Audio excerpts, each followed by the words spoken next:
Hello, everyone, and welcome. Three welcomes to the Spotlight Live podcast from Lighthouse. Today's the one that everyone really looks forward to. This is the big one. This is the live discussion of our H2 2025 pricing report, where we look back on the year that happened, we look ahead, we do everything, all driven from the H2 pricing report. And you can see there's a link to this in the top corner, and you can actually download this right now and follow along. My name is Blake Reiter. I'm the Director of Hospitality Research here at Lighthouse. And with me, Daniel, who are you? Introduce yourself, please. Hey, everybody. This is Daniel Foreman. I'm a commercial strategist here at Lighthouse. And once again, very excited to be back here, Blake, looking at our big report that happens 2 times per year. It's here. I'm ready to dive into it. What we do, how we're going to kind of format this, we have our we'll call it the top 10 takeaways. And we're going to kind of go one by one. These are the things that really jumped out at us that we want to talk about for the show. But the report itself is super deep, super detailed. Highly recommend you guys either following along or downloading it and reading it in more detail on your own time. But for now, here are our top takeaways. And we will start with number 1. Pricing weakness persisted, but declines slowed or flipped to growth. So this follows declines in 6 of 7 regions during the first half of 2025. And the trend that we're seeing really underscores the cumulative pressure on consumer savings over recent years. Okay, so a little bit of moderating in terms of the declines, because this follows declines in 6 or 7 regions during the first half of 2025. And like we said, the discounting moderated globally, the decline slowed, and in some instances slipped to growth. Europe went from the 2.8% growth in the first half to 10.4% in the second half. That was like the darling. Like I said, declines in 6 or 7, that was the 7th that had increases in the first half. But we saw Middle East shift from 2.2% down in the first half to a 4.6% increase. North America, a lot to dive into here, but stabilized a little bit. It was 4.4% down year over year pricing in the first half. Now we have a nominal H2 increase of 0.4. We'll get more to North America shortly. Signs of weakness heading into H1 2026. But Africa improved, Asia improved. Daniel, talk to me here. What are your takeaways in terms of this slowing, the moderation of the decline? This ties in a lot with all of the uncertainty that we've been talking about for about the past year. But the good news is the really extreme drop-offs, especially Africa and Asia, have really slowed down. So even though, yes, it's still a little bit of a negative here in Africa and Asia, down 2.3% and down 5.7% respectively, that's still much, much better than what we were talking about 6 months ago when we had these really, really massive drop-offs, right? We saw, Asia was down 18.5%, Africa down 21.1%. So even though those regions are still negative, things have very much stabilized in most regions worldwide. Yeah, I mean, that's a 19-point shift for Africa and a 13-point recovery shift for Asia from first half to second half. I think at the end of the day, Daniel, I mean, cautiously optimistic that the figures kind of indicate a broadly improving demand picture. That's kind of how I would classify it. Yeah, I think cautious optimism is probably the way that I would word it as well. Maybe more emphasis on cautious, but, still optimism nonetheless. Right, for many regions, not all of them.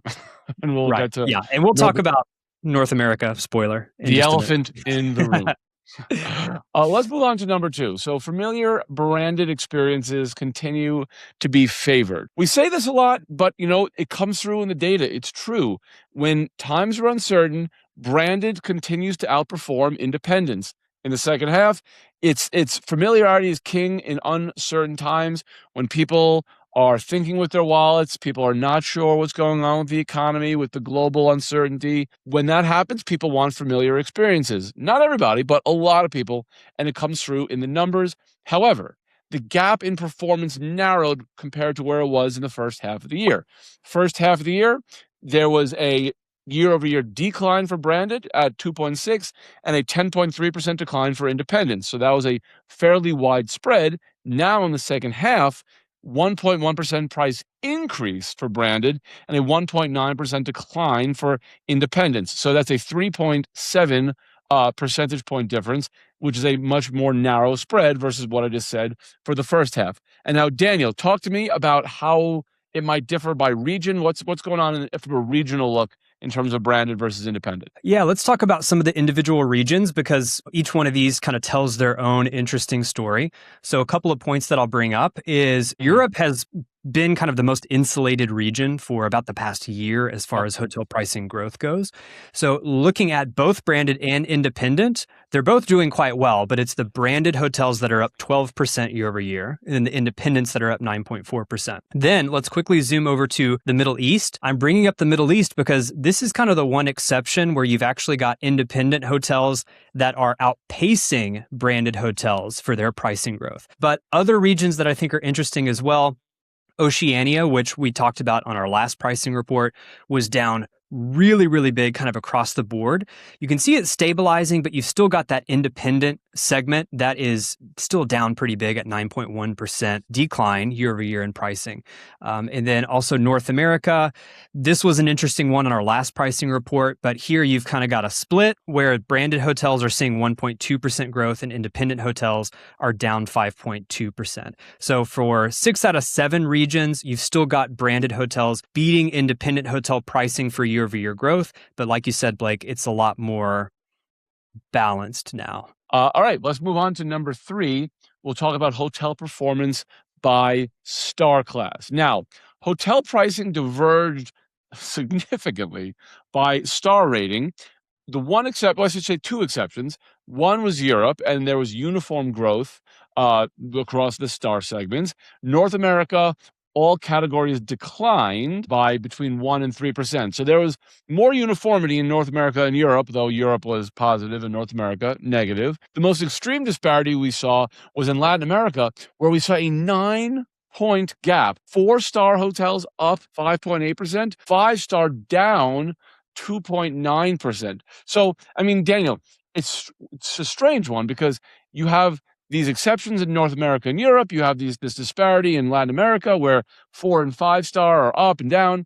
I think the regional differences makes it a little bit difficult to define any one particular trend. And sometimes that's one of those things. It's like when there is no story, that's the story. It's like when there is no clear trend, that's kind of the trend. Yeah, and I remember when we first looked at this chart together, Blake, we were very confused. Like it was kind of hard to come up with a very basic narrative here because you've got all these different regions doing different things at the different star levels. Let's just focus on Latin America for a second. It could be that in Latin America, we're seeing more price sensitivity with travelers. So you're seeing, more hesitance to stay in a 5-star property. So you've got people maybe downgrading to a 4-star property. But by the same token, you've got people that would have stayed in a 3-star that are perhaps upgrading to 4-star. But then you've got other markets, like you said, Europe and Middle East that have really strong growth across the board. And then also North America, you've got declines in all 3 segments, 3, 4, and 5-star. Like we talked about earlier with Oceania, those 5-star Oceania properties continue to be down, whereas the 3-star are flat and 4-star see very, very minor growth. So it's kind of all over the board, and it really depends on what region you're putting the microscope on because you're getting a different story for each one of these global regions. All right, let's go to number 4, and let's talk about the hotel pricing leaders. Let's talk about the winners. That's right. And to be clear, we're not calling everyone else losers. We're just saying these are the winners, okay? Year-over-year leaders from H2 2025 as well as H1 2026. We'll talk about the advertised prices for the first half of the year. So Brazil, Egypt, and Vietnam stand out as the primary hotel pricing hotspots through H2 2025 as well as H1 6. Now, Egyptian tourism hubs really excelled in H2 2025. Daniel, you love talking about Sharm el Sheikh. You love talking about Hurghada. Talking about they were doing very, very well. I mean, we're talking huge increases. Talk to me about those. I know you love those markets. Yeah, Blake, and we've seen several of these markets on the past couple of pricing reports as well. Sharm el Sheikh is a perfect example of this. It is kind of back in vogue with UK travelers for a couple of different reasons.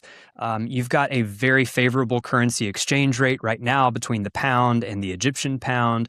And, it's very easy for UK travelers to come to Sharm el Sheikh because you've got multiple airlines that offer direct flights to Sharm el Sheikh. So you can hop on an EasyJet flight or a British Airways flight, and it's only about 5 hours to get from Gatwick or Heathrow to Sharm el Sheikh, but also too, there's other beneficiaries as well. So even Cairo is seeing very, very good year-over-year pricing growth, and Hurghada also. Let's talk about Brazil also. So Brazil saw similar gains in the second half. Gramado, 73.6. 73.6%. That is not a typo. That's crazy. We were talking about this. The winter, the summer appeal, Christmas parades. You have some color on this. Give it to me.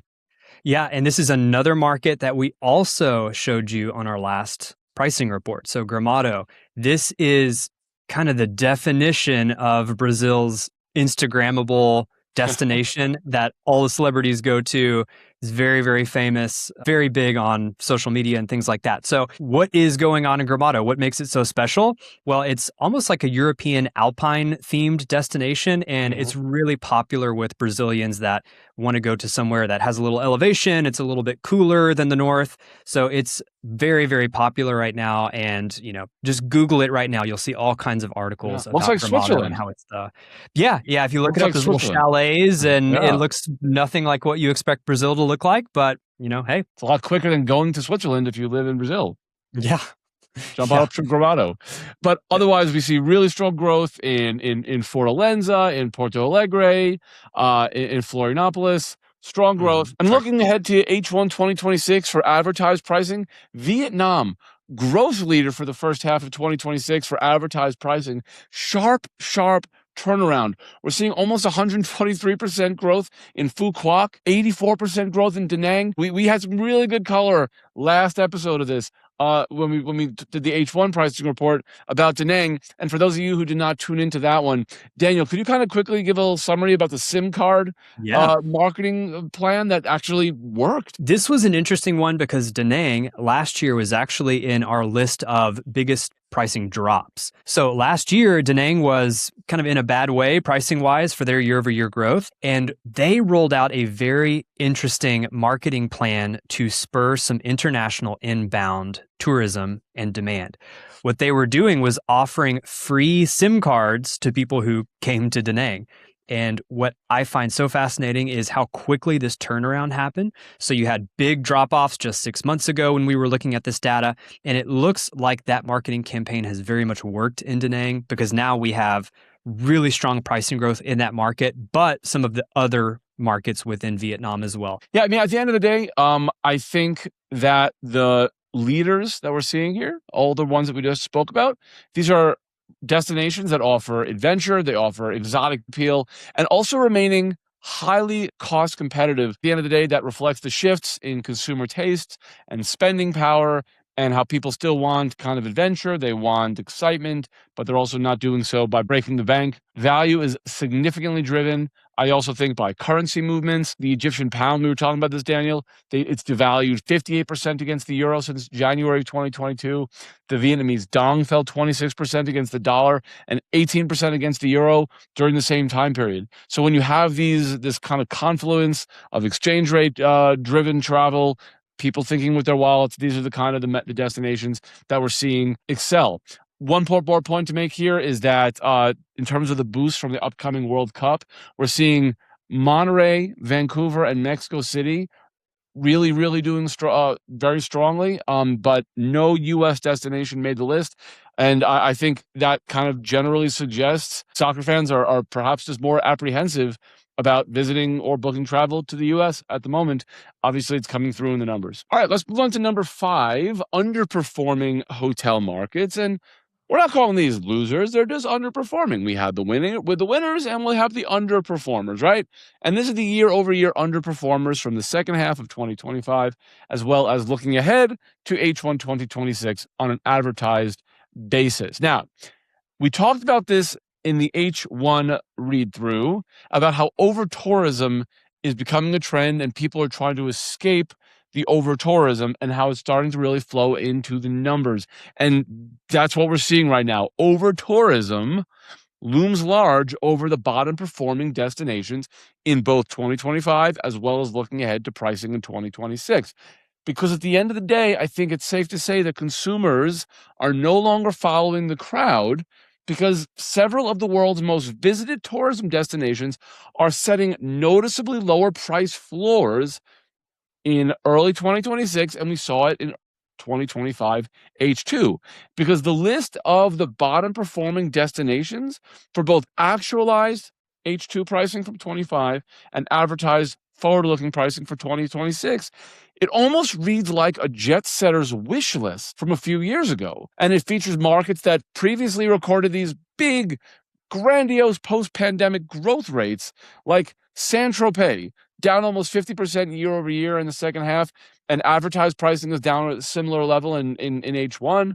Southern Peninsula, Bali, down 23.1% in the second half of 2025, 16% in the first half of 2026. Let's dig into this a bit more about this Bali to Lombok transition. So it's not just the big European destinations like Barcelona and Rome and Venice that have this over-tourism perception, but it's also a lot of destinations in Asia as well. And I think that Bali is really a perfect example of that, where people still want this perfect Instagrammable beach destination, but they go to Bali and they find that it's extremely crowded, or maybe they perceive that it's overpriced or something like that. So right next door, the next island over, which of course is Lombok, is seeing a really huge surge right now in pricing, in hotel development.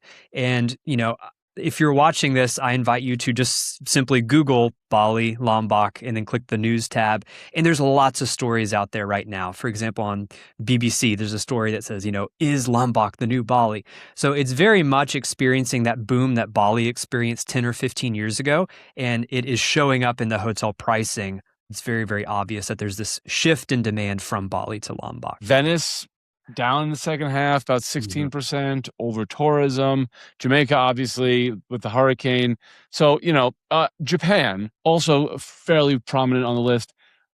Osaka, high H2 2025 growth of about 34%, but a down 22% decline in the first half of 26 in terms of advertised pricing. But I think that makes sense. We have the Osaka Expo, and that started, I think it was around April of the first half of 2025, continuing through a good chunk of the second half of 25. So I think what we're seeing there is a correction after that kind of price explosion driven by the Osaka Expo. Anything else you want to add here, Daniel, before we kind of move on to short-term rentals? No, just good observation about the Osaka Expo. It had over 29 million attendees. So if you're a hotelier in Osaka, you're probably expecting that you're not going to be able to Right. to recreate that demand. Unless they can this figure out year. another 29 million person Yeah. event to happen right now. All right, let's move on to short-term rental growth. Concentrated, this is super interesting, Daniel. Concentrated in the smaller markets. I was excited to talk about this topic. First off, it reflected tightening consumer spending. That's an overarching trend. Prices declined in 113 of 195 monitored countries, and a median growth rate of negative 3.3%. However, and I did that hand motion to drive that point home. However, growth in Europe, because there was growth, it was concentrated in smaller, less expensive, traditionally peripheral, that's the thing, traditionally peripheral markets. And the bigger hitters largely saw contractions, which is fascinating. You see markets like Macedonia up almost 9%, Georgia up almost 9%, Estonia 8% growth, Latvia 7%, Romania almost 8%, Bulgaria 7%, Bosnia and Herzegovina 7%. So we were talking about this, Daniel, and you had a really interesting theory. And I want you to walk everyone through this because this was really good. Your theory about short-term rentals, how they popped first. Talk to us about this. I have a theory about this, and I'm very curious to track this over the next couple of pricing reports. But here's what I think is going on. Travelers are so desperate to get off the beaten path. They want to get away from these cities that they perceive as being over-tourism hubs, that a lot of people, and especially younger travelers who are a little bit more open-minded with where they stay, I think these are kind of the canary in the coal mine destinations that I think are going to be hot over the next couple of years for hotel pricing. Right now, I think what we're seeing is this leading indicator. And I think that you see it kind of, like you said, these kind of more fringe markets that aren't traditionally as popular, but I really wouldn't be surprised if in 18 months, we're talking about how hotel prices in Macedonia are going absolutely crazy. Mhm. So I definitely invite people to watch this trend, see what happens. This is my bold prediction I'm going to make. And, if I'm wrong, whatever, it's memorialized forever here in video. But still, I'm confident that I'm going to be right. So keep an eye on these markets. But I think this is why we're seeing growth. It's more young adventurous travelers who are very budget conscious, are looking for somewhere to stay, and they're staying in a short-term rental in some of these very off the beaten path markets. And meanwhile, we see growth in all those markets, and then we look at the major countries for travel, typically inbound travel, down in France 7.1%, down in Germany almost 6%, down in Italy almost 6%, down in Spain 4.5%, down in UK 4.5%. So super interesting trend. I love your theory, Daniel. We will monitor this and we will get back to you guys and see how things kind of materialize in the first half of 2026 when we do this after the first half. Now let's move on to lagging short-term rental destinations. These are the ones where H2 2025, H1 2026, falling behind a little bit in that growth. And Asian destinations represent 23 of the 40 destinations that we are seeing short-term rental declines. And I think at the end of the day, Daniel, this reflects slower regional recovery. And I think the really interesting thing here is Vietnam, because it's this trend that I'm talking about is very evident in Vietnam.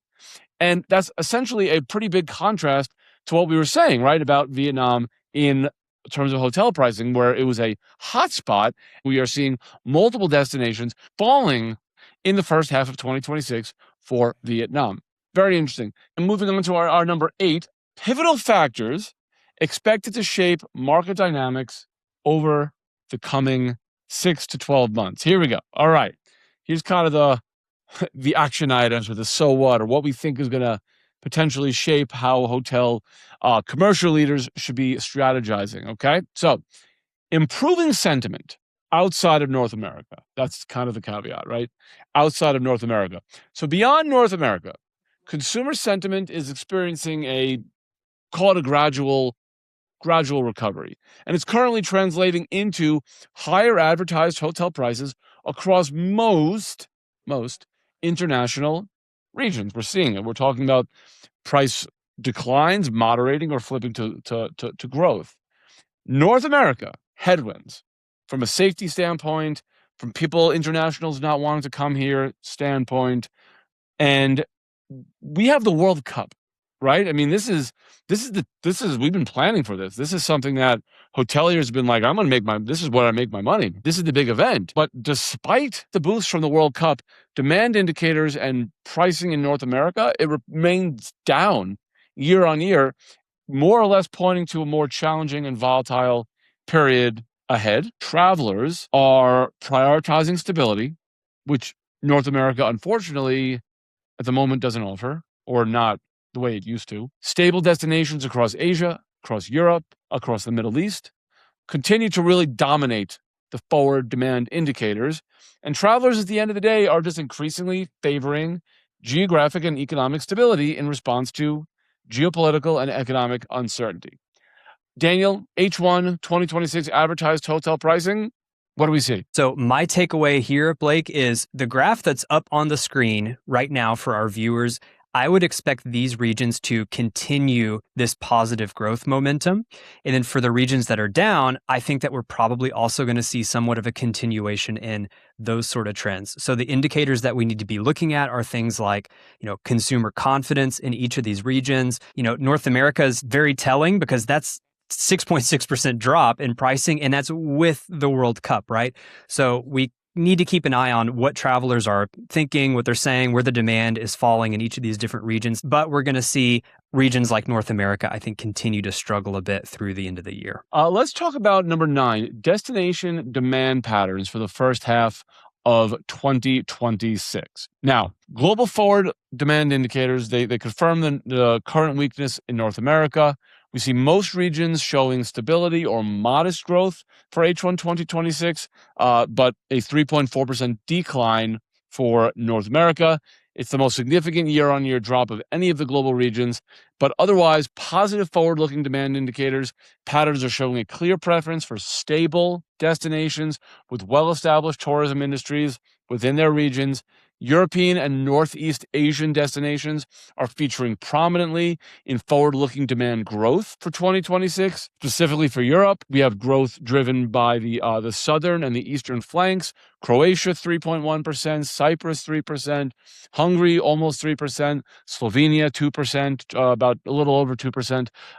Northeastern Asia benefiting from both rising regional demand as well as a preference for known quantities. So up 2.8% in Japan, up 3.2% in South Korea, and up 3% in Taiwan. Daniel, anything about Oceania, Middle East as well? Yeah, New Zealand, that's very promising that they're seeing these H1 demand signals increasing, because New Zealand has had it kind of rough on these past couple of pricing reports. So I think if you're a hotelier in New Zealand, this is a very promising sign that you're finally starting to see that uptick in demand, which possibly could suggest that 2026 could see somewhat of a turnaround for that region. Okay, so let's bring this on home. So what are the key hospitality business focuses for 2026?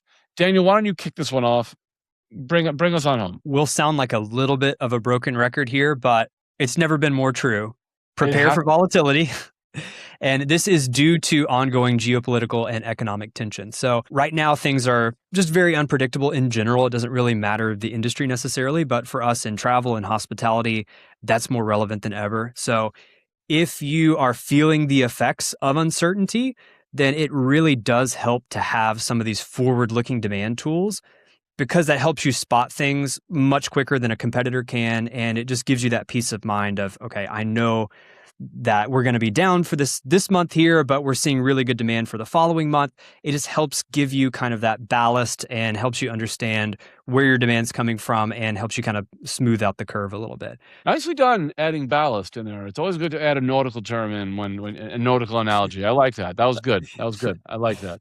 I think hoteliers need to be ready to grapple with the tightening disposable incomes. We have this shift in consumer preferences to destinations that provide value. Keeping an eye on the consumer health measures, using data to spot trends, offer packages and add-ons. That's big, is add-ons, customizing, giving travelers the opportunities to customize their stay, those that convey value to financially squeezed travelers. Over-tourism appears to have taken a toll on some destinations. We talked about that with the short-term rental pricing that we're seeing declines in for those major destinations, and pricing being concentrated in those off the beaten path, quieter destinations. The emerging destinations can capitalize on the high demand by optimizing your prices to maximize the revenue potential, recognizing that demand is swinging a bit in that direction. And for the traditionally popular areas, look for strategic discounts, look for ways and offers to retain the demand. And Daniel, I want you to kind of bring this one on home, right? Ready? There can't be assumptions. What does that mean? For H1, there's no assumptions. Yeah, that's right, Blake. So we've seen this a couple of times, even in this pricing report, where you've got these destinations that at one point they were on this completely uninterrupted growth path, and now they're seeing their prices soften.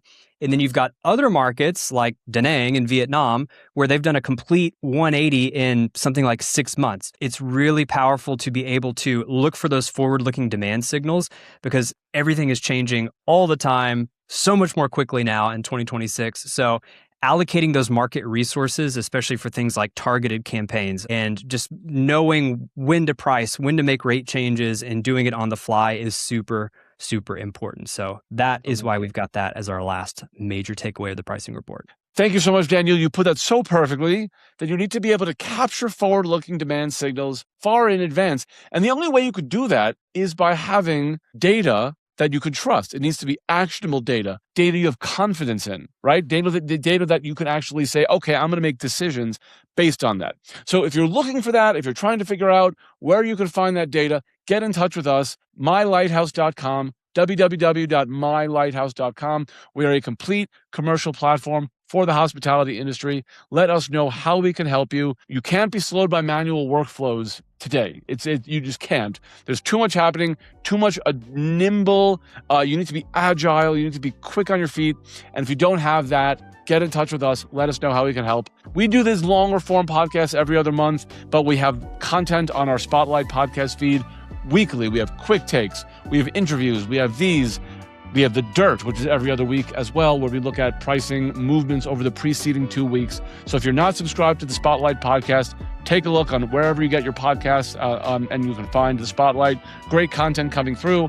We will see you next time. My name is Blake Reiter. I'm Daniel Foreman. And this has been the Spotlight.